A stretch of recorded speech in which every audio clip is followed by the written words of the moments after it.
আসসালামু আলাইকুম। আমাদের আজকের টপিক হচ্ছে হেমোরয়েডস। হেমোরয়েড বা সাধারণ মানুষরা পাইলস বলে। হেমোরয়েড জিনিসটা আসলে কি? এই হেমোরয়েড হচ্ছে symptomatic enlargement of symptomatic enlargement of anal Kushans. এখন প্রশ্ন আসতে পারে যে এতদিন তো শুনে আসছে এগুলো ভেনাস প্লেক্সাস, ভেইন ডাইলেটেড টর্সনাস হয়ে যাচ্ছে, যে এখন আবার আসলে অ্যানাল কুশনটা কি জিনিস? তো অ্যানাল কুশনটা হচ্ছে যে আমরা যদি রেকটাম এবং অ্যানাল ক্যানালের অ্যানাটমিটা দেখার চেষ্টা করি, ধরলাম এইটা হচ্ছে রেকটাম, এখানে হচ্ছে আমাদের যে পেলভিক যে ডায়াফ্রাম সেটা আসছে এখানে কনস্ট্রিক্ট করছে, এই পয়েন্ট থেকে শুরু হলো অ্যানাল ক্যানেল। অ্যানাল ক্যানেলটা এইভাবে আস্তে আস্তে ন্যারো হতে থাকলো, তারপরে এখানে হচ্ছে অ্যানাল ভার্জে চলে আসলো আমাদের। আর এই অ্যানাল ভার্জ হচ্ছে এইটা, এর মাঝখানে হচ্ছে আমাদের এখানে একটা জায়গায় ডেন্টেড লাইন। তো এখন এই যে অ্যানাল ক্যানেলের যে ওয়াল, সেই ওয়ালের মধ্যে আমরা বলেছিলাম কি যে এখানে মিউকোসা থাকে, তারপর হচ্ছে সাব মিউকোসা থাকে একটা লেয়ার, মিউকোসা সাব মিউকোসা, তারপরে থাকে হচ্ছে সার্কুলার মাসেল যেটা হচ্ছে ইন্টারনাল অ্যানাল স্ফিংক্টার, তারপরে থাকে হচ্ছে লঙ্গিটিউডিনাল একটা মাসেলের লেয়ার থাকে, তারপরে থাকে হচ্ছে স্কেলেটাল মাসেল একটা লেয়ার থাকে যেটা হচ্ছে এক্সটার্নাল অ্যানাল স্ফিংক্টার। তাহলে এটা হচ্ছে অ্যানাল ক্যানালের যে ওয়াল, সেই ওয়ালের লেয়ার গুলো। তো এখন এর মধ্যে এই যে সাবমিউকোসাটা, এই সাবমিউকোসার মধ্যেই কুশন থাকে। তাহলে কুশন কি? কুশন হচ্ছে highly vascularized area in the submucosa of anal canal. Highly ভাস্কুলারাইজড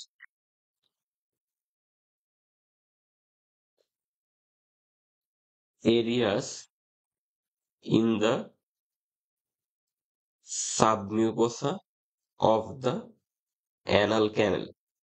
অর্থাৎ এইগুলা কিন্তু অ্যানাল ক্যানালের নর্মাল এরিয়াটাই, নর্মাল পার্ট হচ্ছে অ্যানাল কুশন।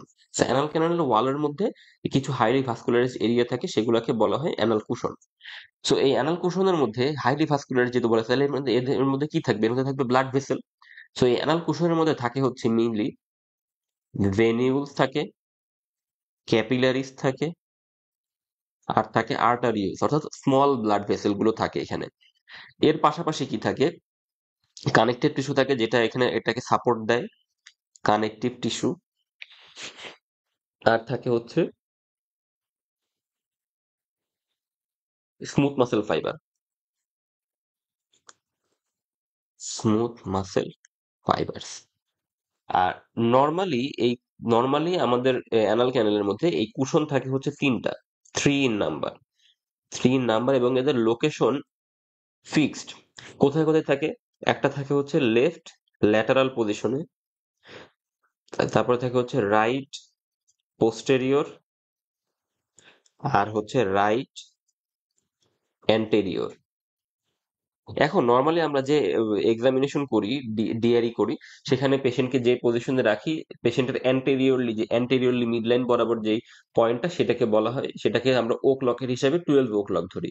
অর্থাৎ পেশেন্ট যদি লিথোটমি পজিশনে থাকে, অর্থাৎ এইটা হচ্ছে তার অ্যান্টেরিয়র মিড লাইন বরাবর, এই জায়গাটা হচ্ছে 12 ও ক্লক। তো এটা যদি 12 ও ক্লক হয়, এটা হচ্ছে 6 ও ক্লক, এটা হচ্ছে 9 ও ক্লক, এটা হচ্ছে 3, আর এই পাশে এটা হচ্ছে 9 ও ক্লক।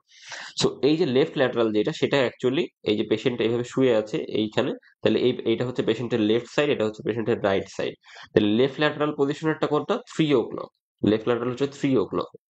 আর রাইট পোস্টেরিয়র যেটা থাকে, রাইট পোস্টেরিয়র আর রাইট অ্যান্টেরিয়র, রাইট পোস্টেরিয়রটা হচ্ছে 7 ও ক্লকের এখানে থাকে, আর আরেকটা থাকে হচ্ছে 11 ও ক্লকের এখানে। সো 3, 7, 11, 7 এরটা হচ্ছে রাইট পোস্টেরিয়র, এই যে এদিকে হচ্ছে অ্যান্টেরিয়র, এদিকে হচ্ছে পোস্টেরিয়র। সো রাইট পোস্টেরিয়র হচ্ছে 7 ও ক্লক, আর রাইট অ্যান্টেরিয়রটা হচ্ছে 11 ও ক্লক। সো বলা হয় যে তিনটা অ্যানাল কোষণ নর্মালি থাকে, লেফট ল্যাটারাল, রাইট পোস্টেরিয়র এবং রাইট অ্যান্টেরিয়র, অর্থাৎ 3 ও ক্লক, 7 ও ক্লক এবং 11 ও ক্লক পজিশনে। তো এগুলো নর্মাল স্ট্রাকচার। যদি এগুলো কখনো এনলার্জমেন্ট হয়, বিভিন্ন কারণে হতে পারে এনলার্জমেন্ট হয় এবং সিমটম প্রডিউস করে, তাহলে তখনই সেগুলোকে হেমোরয়েড বলা হয়। তো তাহলে এই অ্যানাল কুশনের সিমটোমেটিক এনলার্জমেন্টকে বলা হচ্ছে হেমোরয়েড। এখন তাহলে আমাদের জানতে হবে যে এই এনলার্জমেন্ট কেন হবে। তাহলে কজেস অফ হেমোরয়েড বা এটিওলজি। তাহলে নাম্বার 1 কজ হচ্ছে রেইজড ইন্ট্রা অ্যাবডোমিনাল প্রেশার। তো ইন্ট্রা অ্যাবডোমিনাল প্রেসার যদি বেড়ে যায় তাহলে কি হবে, এই যে এখানে যে ভেনিউল গুলো ছিল অ্যানাল কুশনের মধ্যে, সেই ভেনিউলে ড্রেন হতে পারবে না। অর্থাৎ এই অ্যানাল কুশন এবং অ্যানাল ক্যানাল ওভারঅল সাবমিউকোসার যে ভেনাস ড্রেনেজ, যে লিম্ফ্যাটিক ড্রেনেজ, এগুলা কিন্তু কমে যাবে due to raised intra abdominal pressure. So এই কারণে যেহেতু ভেনাস ড্রেনেজ হইতে পারতেছে না, তাহলে কি হবে, ওই ব্লাড ওখানে জমতে থাকবে। তো ফলে এই ভেনিউল তো ডাইলেট হবেই, এর পাশাপাশি ওভারঅল টোটাল কুশনটাই ডাইলেট হবে এবং এনলার্জমেন্ট হবে। So raise intraabdominal pressure. তারপরে সেকেন্ডে আছে হচ্ছে এই যে কানেকটিভ টিস্যু সাপোর্ট, এই কানেকটিভ টিস্যু সাপোর্ট যদি উইক হয়ে যায় তাহলে কি হইতে পারে, এইখানে নর্মাল, যে নর্মাল ব্লাড অ্যাকুমুলেশনের কারণেই কি হইতে পারে, এনলার্জমেন্ট হতে পারে। তাহলে weakening of the connective tissue support,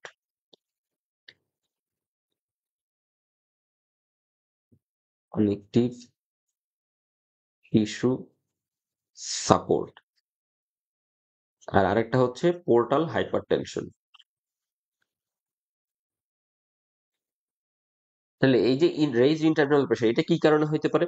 commonly যেটা হয় যে স্ট্রেইনিং ডিউ টু কনস্টিপেশন, যখন সে স্ট্রেইনিং করে তখন কিন্তু ইন্টারনাল প্রেশার বেড়ে যায়, স্ট্রেইন এর কারণে হতে পারে। আর একটা হতে পারে হেভি লিফটিং এর জন্য, heavy lifting. Weakening of the connective tissue support কখন হয়? ডিউ টু এজিং, বয়স বাড়ার সাথে সাথে হেভি লিফটিং বা কনস্টিপেশন এগুলো না থাকলেও হেমোরয়েড হতে পারে। আর পোর্টাল হাইপারটেনশন অনেক কজ আছে, এর মধ্যে কমন একটা হচ্ছে সিএলডি বা লিভার সিরোসিস। লিভার সিরিজ, এই জন্য পোর্টাল হাইপারটেনশন হয়েছে। আরো অনেক কারণে পোর্টাল হাইপারটেনশন হতে পারে।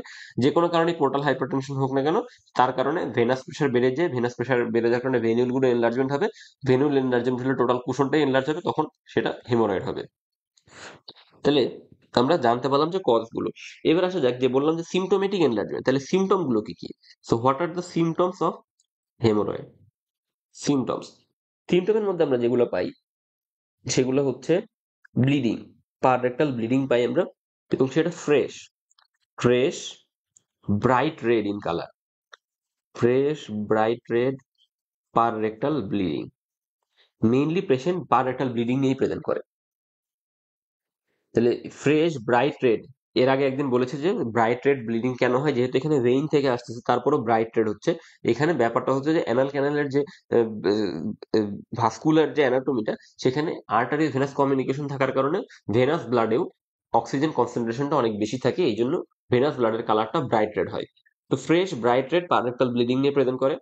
তারপরে এই যে যে হিমোরয়েড যেগুলো অ্যানাল কুশন গুলো এনলার্জমেন্ট এর কারণে সেখানে কিন্তু ওগুলো এনলার্জ হইতে হইতে কি হয়, এটার যে কানেকটিভ সাপোর্ট, এই সাপোর্টটা যখন তাকে আর ধরে রাখতে পারে না, যে আমার মেইন যে কজ সেটা থেকেই যাচ্ছে, এর এই ইন্টারনাল প্রেশারটা বেশি, কন্টিনিউয়াসলি বেশি থাকতেছে, তাহলে কি হবে, শুরুতে এটা থেকে যে এনলার্জমেন্ট হয়েছে শুধু এখান থেকে ব্লিডিং হবে।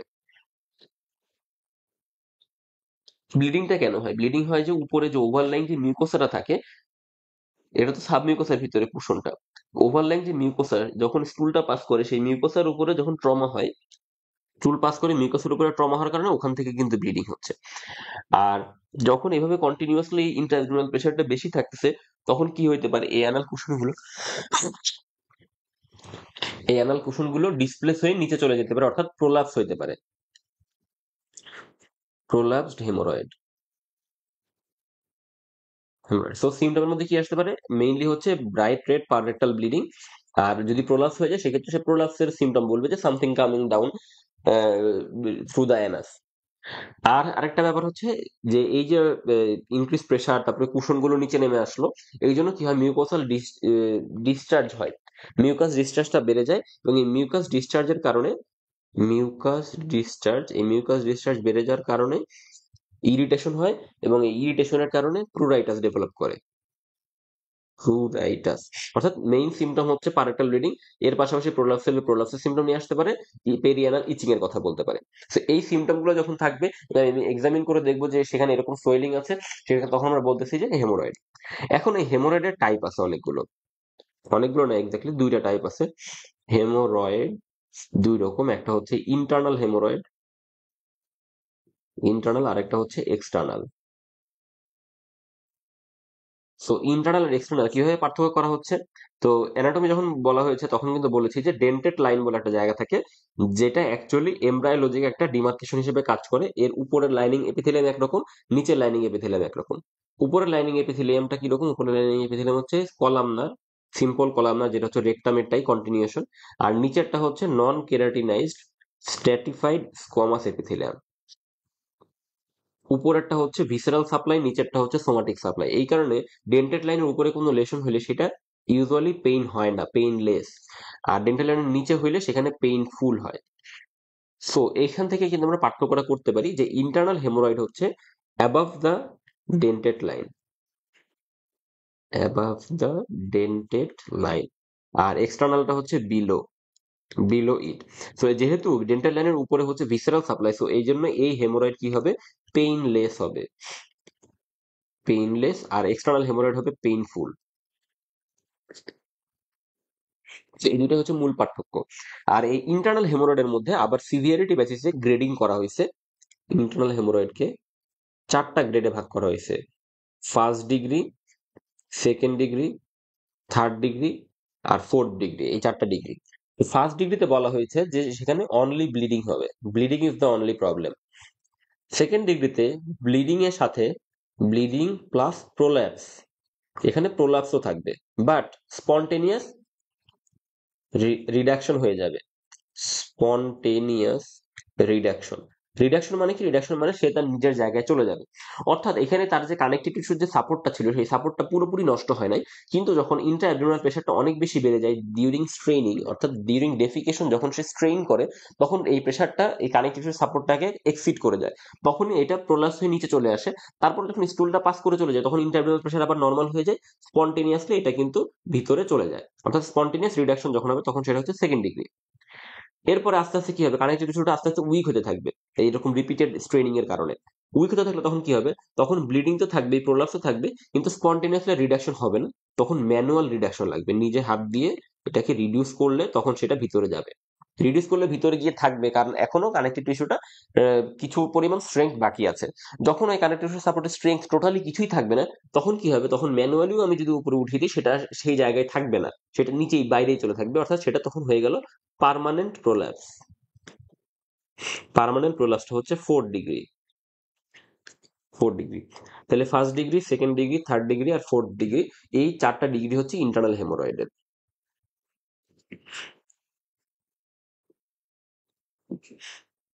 তাহলে সাইন সিমটম জানলাম। ডায়াগনোসিস করবো কিভাবে? আমরা জাস্ট সিম্পলি এক্সামিনেশন করলেই আমাদের ডায়াগনোসিস করা যাবে। এবং এখানে মনে রাখা প্রয়োজন যে হেমোরয়েড কিন্তু আমি যদি যখন পালপেট করবো ডিআরির সময়, ডিআরিতে কিন্তু haemorrhoid first degree, second degree এগুলো কিন্তু হাতে পাওয়া যাবে না। কারণ ফার্স্ট ডিগ্রি তো হচ্ছে জাস্ট শুধু ব্লিডিং হচ্ছে, কোনো প্রোলাপস হয় নাই। আর সেকেন্ড ডিগ্রিতে তো যখন ডেফিকেট করবে তখন প্রোলাপস হবে, ওই সময় যখন এক্সামিন করছে তখন কিন্তু প্রোলাপস থাকবে না। তো ফার্স্ট ডিগ্রি, সেকেন্ড ডিগ্রি তো কখনোই হাতে পাওয়া যাবে না। আর থার্ড ডিগ্রির ক্ষেত্রে যখন যদি প্রোলাপস হয়ে থাকে, যে প্রোলাপস হয়ে আছে, তখন আমি দেখতে পারবো বাইরে, তখন আমি বাইরে হাত দিয়ে ধরতেও পারবো। পার্মানেন্ট প্রোলাপস কিন্তু বাইরে থেকে দেখা যাবে। সো নর্মালি যদি প্রোলাপস না বাইরে থেকে দেখা না যায় তাহলে ভিতরে ডিআরই করে কিন্তু ফিল করা যাবে না। সো ডিআরিতে নো ফাইন্ডিংস। তাহলে কি করতে হবে? আমার প্রোক্টোস্কোপি করতে হবে। প্রোক্টোস্কোপি করে আমরা নর্মাল যে পজিশন গুলো আছে 3, 7 এবং 11 o'clock, এই পজিশন গুলোতে আমি খুঁজবো যে কোনো এনলার্জমেন্ট আছে কিনা। এবং এখানে যেহেতু মূলত ভেইন গুলো বেশি থাকে, ভেনিউল বেশি থাকে, সেই জন্য এটার কালার কি হবে? এটার কালার হবে ব্লু, ব্লুইশ কালার থাকবে, ব্লুইশ একটা টিন্ট থাকবে। সো আমি লাইটে দেখবো যে কোনো ব্লুইশ কোনো সোয়েলিং আছে কিনা লোকালাইজড, তাহলে আমি বুঝতে পারবো যে সেখানে সেটা হচ্ছে হেমোরয়েড, অ্যানাল কুশনের এনলার্জমেন্ট। তো এখন যদি কোনো প্রলাপস না থাকে তাহলে কি আমি বলতে পারবো যে ফার্স্ট ডিগ্রি বা সেকেন্ড ডিগ্রি। তার থেকে হিস্ট্রি নিতে হবে যে ডেফিকেশনের পর নিচে নেমে আসা তারপর নিজে নিজে চলে যায় কিনা, এরকম হিস্ট্রি থাকলে second degree, otherwise first degree. আর যদি প্রলাপস থাকে তাহলে তো আমরা বুঝতে পারলাম যে থার্ড ডিগ্রি বা ফোর্থ ডিগ্রি। এখানে তাহলে ইনভেস্টিগেশন কিন্তু আমার কিছু দরকার হচ্ছে না, আমি হিস্ট্রি এবং ডিআরই প্রোক্টোস্কোপি এর মাধ্যমে কিন্তু ডায়াগনোসিস কনফার্ম করে ফেলতে পারলাম। যদি আমি হেমোরয়েড পাই তাহলে তো ভালোই, কিন্তু যদি আমি না পাই সেক্ষেত্রে কিন্তু অবশ্যই অবশ্যই কোলোনোস্কোপি করতে হবে।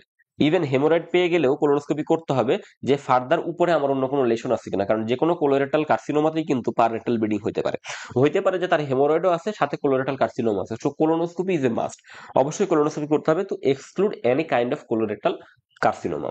সো আমি কোলোনোস্কোপিটা করলাম। এরপরে চলে আসা হচ্ছে আমার ট্রিটমেন্ট। ট্রিটমেন্টের মধ্যে অনেকগুলো অপশন আছে। প্রথমে অপশন হচ্ছে কনজারভেটিভ। কনজারভেটিভ কনজারভেটিভের মধ্যে কি, কনজারভেটিভের মধ্যে আমরা চেষ্টা করব যে এই যে তার কনস্টিপেশনের জন্য স্ট্রেইনিং, স্ট্রেইনিং থেকে তার ইন্টারনাল প্রেশার বেড়ে এনলার্জমেন্টটা হচ্ছে, এটাকে আমি আগে বন্ধ করব। তাহলে ট্রিটমেন্ট অফ কনস্টিপেশন, সেই জন্য কি করতে হবে, তার ডায়েটারি হ্যাবিট চেঞ্জ করতে হবে। সে যাতে বেশি বেশি করে ফাইবার ইনটেক করে, ফ্রুটস এন্ড ভেজিটেবলস বেশি বেশি করে খায়, এগুলো তাকে বলতে হবে। তার পাশাপাশি তাকে ল্যাক্সেটিভ দিতে হবে, bulk forming laxative, osmotic laxative, এগুলো দিয়ে তার যে কনস্টিপেশন এটাকে আগে ট্রিট করতে হবে। এবং তার ওই যে ভেনাস ড্রেনেজ অক্লুড হয়ে, ভেনাস ড্রেনেজ বন্ধ হয়ে যাওয়ার কারণে কিন্তু তার হচ্ছে এনলার্জমেন্টটা হয়েছিল, তো তাহলে ভেনাস ড্রেনেজ বাড়াইতে হবে। ভেনাস ড্রেনেজ বাড়ানোর জন্য প্ল্যান্ট বেসড ফ্ল্যাভোনয়েড কম্পাউন্ড পাওয়া যায়। প্ল্যান্ট বেসড ফ্ল্যাভোনয়েড কম্পাউন্ড, যেগুলা হচ্ছে ভেসেলের উপর যে ভেইনের যে ভ্যাসো কনস্ট্রিক্টর অ্যাকশন, নর্মালি যে আমাদের নর্মালি সার্কুলেশনে কিন্তু নর অ্যাড্রেনালিন থাকে, নর অ্যাড্রেনালিন বা হচ্ছে নর এপিনেফ্রিন, এবং এটার কাজ কি, এটার কাজ হচ্ছে সে স্মুথ মাসেল কন্ট্রাকশন করে। তো ভেইনের যে ওয়ালে যে স্মুথ মাসেল আছে সেই স্মুথ মাসেল সে কন্ট্রাকশন করবে। এই নর অ্যাড্রেনালের যে এফিকেসিটা বাড়াই হচ্ছে প্ল্যান্ট বেসড এই ফ্ল্যাভোনয়েড। তো দেখা যায় যে ভেইন গুলো কনস্ট্রিক্টেড হয়, কনস্ট্রিক্টেড হইলে কি হয়, ভেনাস ড্রেনেজটা বাড়ে। সো ভেনাস ড্রেনেজ বাড়লে কি হয়, ওখানে যে ব্লাডটা জমে যে এনলার্জমেন্ট হয়েছিল আস্তে আস্তে এনলার্জমেন্টটা কমতে থাকে। এই প্ল্যান্ট বেসড ফ্ল্যাভোনয়েড সাধারণত আমরা কনজারভেটিভ ট্রিটমেন্টে দেই। বাংলাদেশে অ্যাভেলেবল প্রোডাক্ট হচ্ছে, কয়েকটা নাম বলে দিই। ট্যাবলেট ড্যাফলন নামে পাওয়া যায়, ড্যাফলন। হিমোরিফ নামে পাওয়া যায়, ড্যাফলন, হিমোরিফ।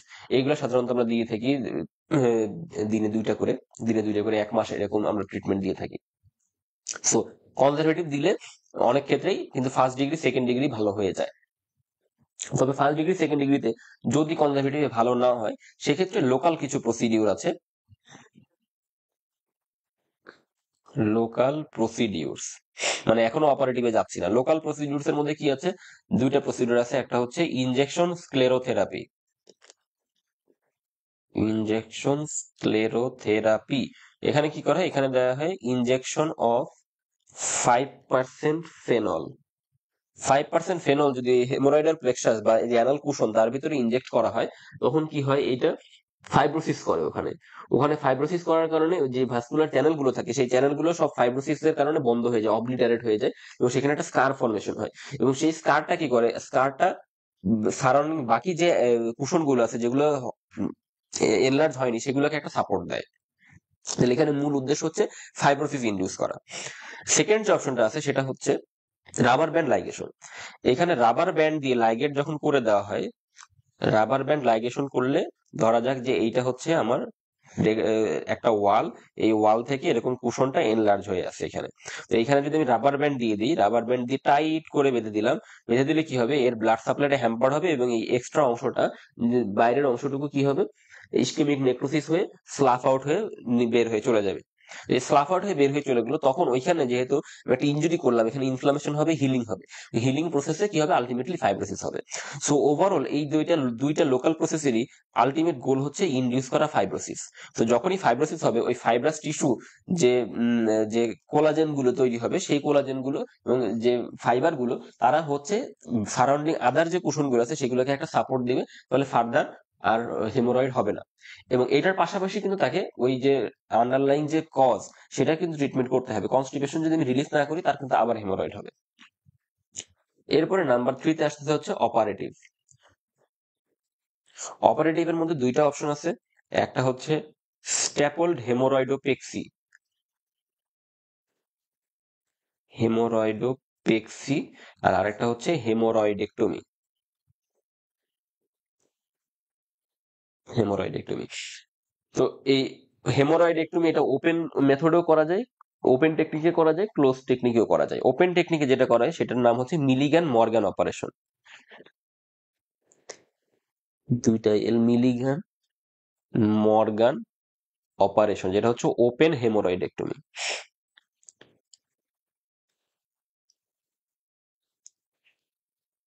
হেমোরয়েডেক্টমি। আর স্ট্যাপলড হেমোরয়েডোপেক্সি, এইটাকে বলা হয় লঙ্গো অপারেশন।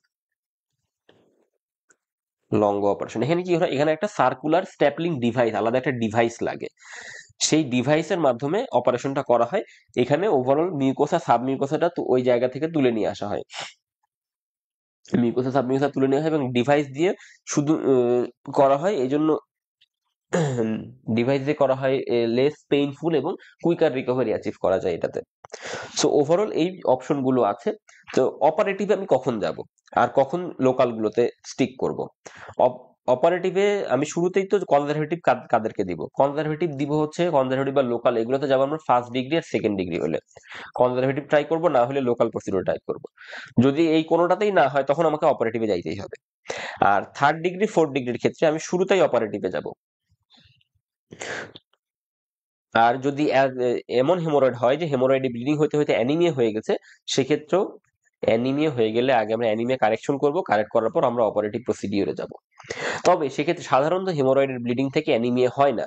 যদি অ্যানিমিয়া হয় সেক্ষেত্রে অবশ্যই আমাকে কোয়াগুলেশন কোনো ডেফিসিট আছে কিনা, কোয়াগুলেশন প্রবলেম আছে কিনা সেটা আমাকে খুঁজতে হবে, কজটা খুঁজতে হবে যে কোনো তার ব্লিডিং ডায়াথিসিস আছে কিনা। তারপরে যদি আমরা না পাই তখন আমরা অ্যানিমিয়া কারেকশন করে অপারেটিভ প্রসিডিওরে চলে যাব। যদি আমি হেমোরয়েডের ট্রিটমেন্ট না করি তাহলে কি কি প্রবলেম হতে পারে? তাহলে কমপ্লিকেশনস অফ হেমোরয়েড,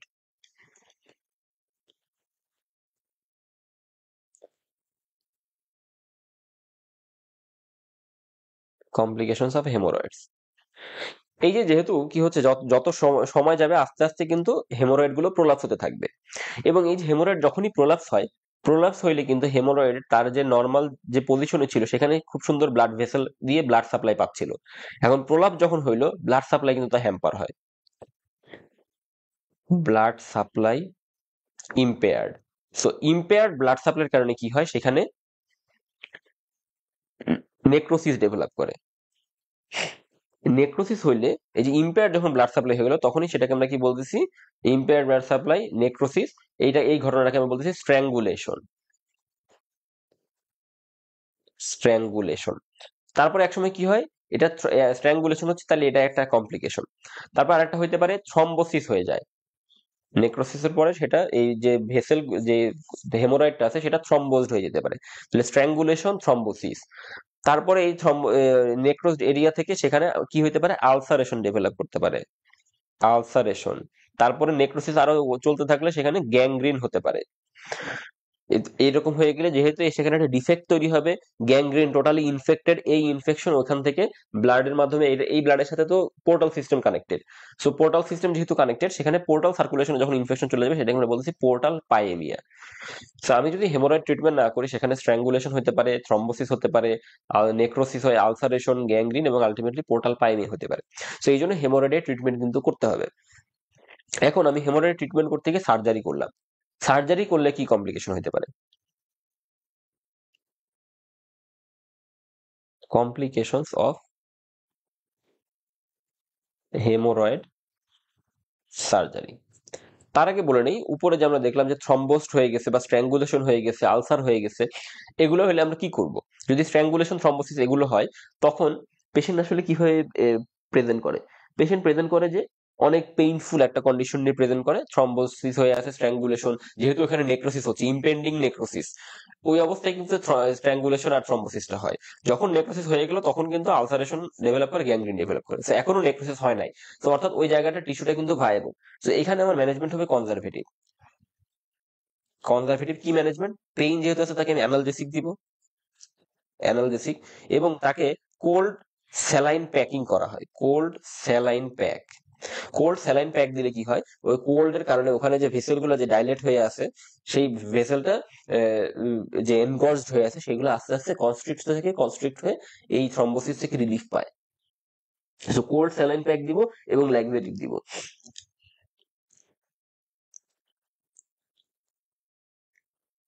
অর্থাৎ কনজারভেটিভ ম্যানেজমেন্ট দিলে ঠিক হয়ে যাবে। এরপরে চলে আসি complications of haemorrhoid surgery. Haemorrhoid surgery করলে এখানে আর্লি কিছু কমপ্লিকেশন হতে পারে, আর্লি এবং লেট।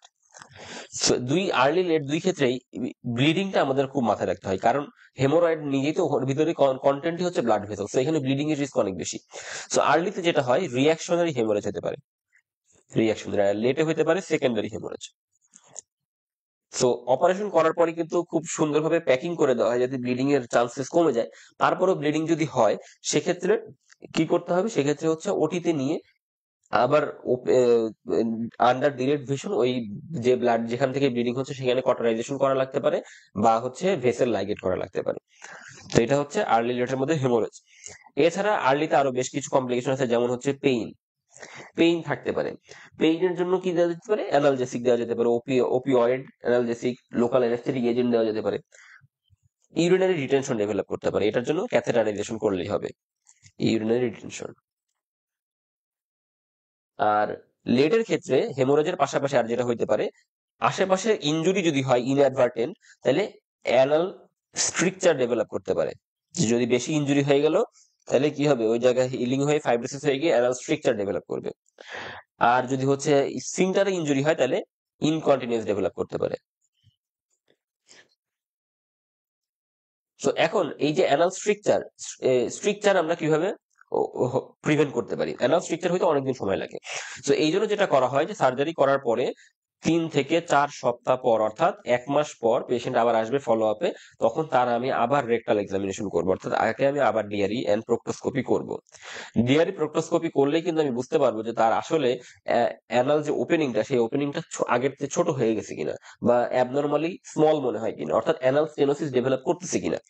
যদি সেরকম মনে হয় যে অ্যানাল স্টেনোসিস ডেভেলপ করতেছে, তখন তখন থেকে ডেইলি রেগুলারলি অ্যানাল ডাইলেটর পাওয়া যায়, সেটা তাকে আমি ইউজ করতে বলবো। রেগুলার যদি সে ডাইলেটর ইউজ করে, অ্যানাল স্ট্রিকচারটা আলটিমেটলি ডেভেলপ করে না এবং স্টেনোসিসটা আস্তে আস্তে ওপেন করে যায়, ন্যারোয়িংটা আস্তে আস্তে খুলে যায়, ডাইলেট হয়ে যায়।